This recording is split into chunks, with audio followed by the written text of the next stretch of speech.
শুনো শুনো শুনো আমার মুসলমান ভাইয়েরা, তোমরা কে কে নবীর জন্য জীবন দিতে পারবা? হ্যাঁ, নবীর জন্য জীবন।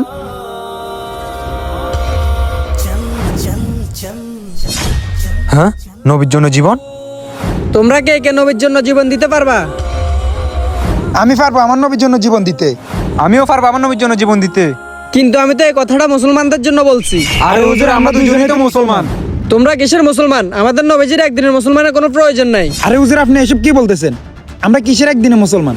ফজর থেকে এসা পর্যন্ত সব ওয়াক্তে মসজিদ খালি থাকে, তোমাদের জন্য কি শুধু জুমার নামাজই ফরজ? শুনো আমার মুসলমান ভাইয়েরা, মসজিদ যদি এভাবে খালি থাকে তাহলে কিয়ামত খুবই নিকটে চলে আসবে।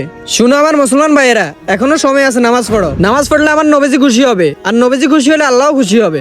হুজুর, আপনার কথা আমি বুঝতে পারছি। আজকে থেকে আমি জামাতের সহিত 5 ওয়াক্ত নামাজ পড়বো। হুজুর, আমি আপনার কথা বুঝতে পারছি। আজকে থেকে আমিও আমাদের সাথে 5 ওয়াক্ত নামাজ পড়বো। ঠিক আছে, আল্লাহ পাক তোমাদেরকে হেদায়েত দান করুক।